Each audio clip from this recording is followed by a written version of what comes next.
वो Japanese spy उन दोनों पर गोलियां चला रहे थे, लेकिन वो दोनों बच जाते हैं और एक जगह पर जाकर छुप जाते हैं। फेंगवान देखता है कि हुआंग वे अपनी गन लेकर नहीं आया था। वो उससे कहता है यहाँ इतना खतरा है, उसके बाद भी तुम अपनी गन लेकर नहीं आए हो। हुआंग वे कहता है तुमने ही तो मुझसे कहा था मेरे कपड़े चेंज करने के लिए। हुआंग वे कहता है तो क्या तुम्हें नहीं पता था अपने कपड़े चेंज करने के बाद गन कैसे रखी जाती है। इसी बात पर दोनों आर्ग्यूमेंट करने लगते हैं। फेंगवान उससे कहता है अब मेरे पीछे आओ, और वो एक एक करके उन सारे स्पाई को मारने लग जाता है। हुआंग वे लेकिन उसके पीछे न जाकर दूसरे डायरेक्शन में चला जाता है। ये देखकर फेंगवान को गुस्सा आता है और वो उसका हाथ पकड़कर सीधे सेलर से बाहर ले जाता है। जब वो दोनों बाहर आते हैं तो देखते हैं कि उन दोनों की कार वहाँ पर नहीं थी। वो स्पाई उनकी कार लेकर चले गए थे। हुआंग वे कहता है अब हम क्या करेंगे, कार के बिना तो हम यहाँ से नहीं जा सकते। तभी फेंगवान देखता है कि वो म्यूजिक टीचर अपनी बाइसिकल लेकर जा रहा था, तो वो दोनों उसकी बाइसिकल ले लेते हैं। हुआंग भी उसकी पीछे वाली सीट पर जाकर बैठ जाता है। फेंगवान कहता है बाइसिकल तुम राइड करोगे, मैं नहीं। हुआंग भी कहता है मुझे अच्छे से बाइसिकल चलानी नहीं आती। फेंगवान कहता है मैं तुम्हारा मास्टर हूँ, तो बाइसिकल तो तुम ही राइड करोगे। हुआंग भी बाइसिकल ड्राइव करना शुरू करता है और फेंगवान उसके पीछे जाकर बैठ जाता है, लेकिन वो जापानीज स्पाई अब भी उनके पीछे पड़े हुए थे। फेंगवान उससे कहता है थोड़ा फास्ट ड्राइव करो, वो लोग हमारे पीछे ही हैं। अगर हमें गोली लग गई तो हम क्या करेंगे।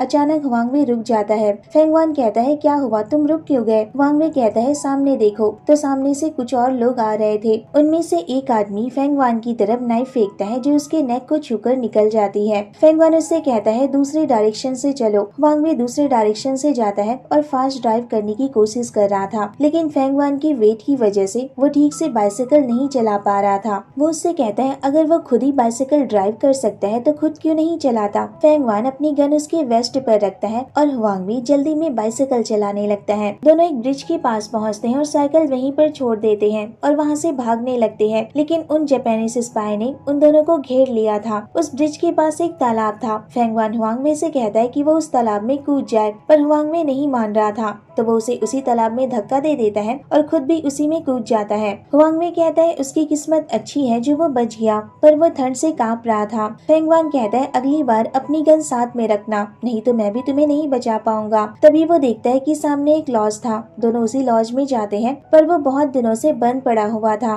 जिस वजह से वहाँ धूल मिट्टी जम गई थी, जिसे देखकर फेंगवान कहता है आखिर ऐसी जगह पर कौन रह सकता है, चलो हम किसी दूसरी जगह पर चलते हैं। हुआंग वे कहता है यंग मास्टर मेरे हाथ पैर टूटने वाले हैं और मैं ठंड से जमने वाला हूँ। अगर तुम्हें जाना है तो तुम खुद ही चले जाओ। क्या तुम्हारे लिए ये काफी नहीं है कि तुम्हें छुपने के लिए जगह मिल गई है। तुम्हें इस वक्त भी सफाई सूझ रहा है, अभी अभी तुम मरते हुए बचे हो, और वैसे भी ये जगह तो उससे बेटर ही है जहाँ पर मैं रहा करता था। फेंगवान कहता है लगता है तुमने इन सालों में बहुत कुछ झेला है। हुआंग वे फिर उसके लिए वो टेबल साफ करने लगता है। फेंगवान कहता है ये क्या कर रहे हो। हुआंग वे कहता है तुमने अभी कहा ना कि यहाँ बहुत धूल मिट्टी है, तो मैं तुम्हारे लिए ये टेबल साफ कर रहा था। फेंगवान उसे मना करता है, देन उसे बताता है कि आज वो लोग जिस मिशन पर गए थे वो उन लोगों की एक चाल थी, और जो लेटर उसे जापानीज स्पाई के पॉकेट में मिला था वो भी पहले से प्लान था। हुआंग वे कहता है तो तुम्हारे कहने का मतलब है कि फेंग फैमिली में कोई है जो उनसे मिला हुआ है। फेंगवान कहता है मैंने इस बारे में जिनसॉक से पहले ही इन्वेस्टिगेशन करने को कह दिया है। हुआंग वे कहता है ये तो अच्छी बात है,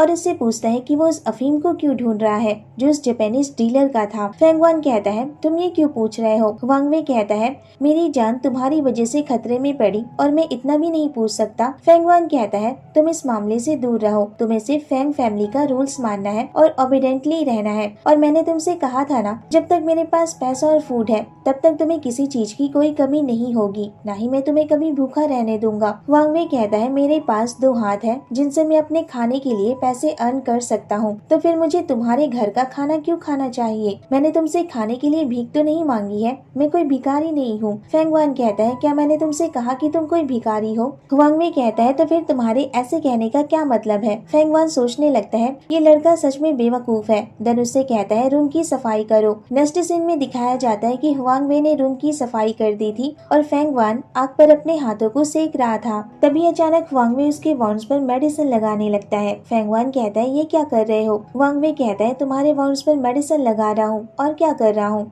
फेंगवान कहता है तुम्हें कैसे पता कि ये मेडिसिन पॉइजनेट नहीं है। हुआंग वे कहता है अगर इसे लगाने के बाद तुम्हें कुछ नहीं हुआ तो इसका मतलब है ये पॉइजन नहीं है। हुआंग वे उसके साथ मजाक कर रहा था। देन उसके बगल जाकर बैठ जाता है। हमारे जैसे लोग तुम्हारी तरह प्रीसियस नहीं होते हैं। हमें अच्छे से खाना नहीं मिलता और न ही महंगी मेडिसिन मिलती है। कभी कभी तो हमें कई दिनों तक भूखा रहना पड़ता था। फेंगवान कहता है तुम इसके अलावा और क्या कर सकते हो। हुआंग वे कहता है मैं बहुत सारी चीजें कर सकता हूँ। मैं डिविनेशन करके तुम्हारा फ्यूचर भी बता सकता हूँ। फेंगवान कहता है उसे इन बातों पर ट्रस्ट नहीं है। हुआंग वे स्माइल करता है और कहता है मैं तुम्हारे लिए डिविनेशन करता हूँ। देन वो कुछ रॉक्स अपने हाथों में लेकर स्पेल पढ़ने लगता है और कहता है ये तो अजीब है। फेंगवान कहता है क्या अजीब है, मैं ऐसी लाइफ जी रहा हूँ, इससे और ज्यादा अजीब क्या हो सकता है। क्या मैं जल्दी मरने वाला हूँ। हुआंग वे कहता है ऐसा मत कहो। मेरा डिविनेशन कहता है तुम उस अफीम से जितना दूर रहोगे तुम्हारी लाइफ उतनी ही लंबी होगी। तुम चाहो तो तुम हजारों साल तक भी जी सकते हो।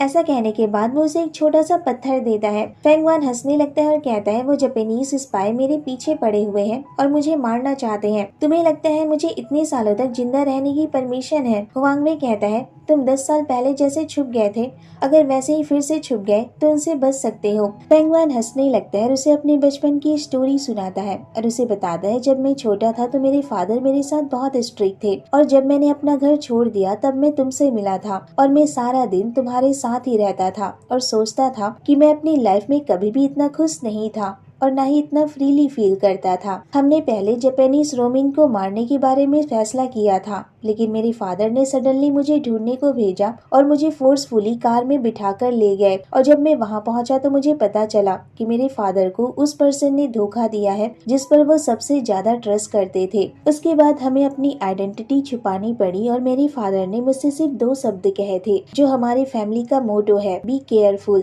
जिसका मतलब था किसी पर ट्रस्ट मत करना, यहाँ तक कि अपने बेस्ट फ्रेंड पर भी नहीं। हुआंग में सोचने लगता है यही रीजन है कि ये मुझे उस दिन बचाने नहीं आ पाया और मैं सोच रहा था कि उसने मुझे अकेला छोड़ दिया है। ये कभी भी उन लोगों में से नहीं रहा है जो लाइफ के लिए ग्रिडी होते हैं और मैं इतने सालों तक इसे ब्लेम कर रहा था। वो फेंगवान से कहता है तुम ऐसे सिचुएशन में मरने और बीती हुई बातों को क्यों कर रहे हो, मैं तो उन बातों को कब का भूल चुका हूँ। दूसरी तरफ जिन जोंग उन गार्ड्स को लेकर फेंगवान को ढूंढने जा रहा था। तभी वो देखता है कि फेंगवान और हुआंग भी सामने खड़े हुए थे। वो फेंगवान को देखकर कहता है आपके नेक पर क्या हुआ, क्या इस हुआंगवे ने आपको अच्छे से प्रोटेक्ट नहीं किया था। हुआंगवे कहता है तुम्हारे ऐसे कहने का क्या मतलब है। जिन जोंग कहता है तुम्हें अपने घुटनों पर बैठना चाहिए। हुआंगवे फेंगवान की तरफ देखता है कि वो जिन जोंग को मना करेगा पर वह ऐसा नहीं करता। वो कहता है फेंग फैमिली के रूल्स नहीं तोड़े जाते और 2 गार्ड्स उसे पकड़कर पनिशमेंट रूम में ले जाते हैं जहाँ पर उसे घुटनों पर बैठकर उनके रूल्स को लिखना था। जिन जोंग उसे बताता है कि वो चर्च के वेयर हाउस में गया था जहाँ से वो सारे अफीम को वापस ले आया है।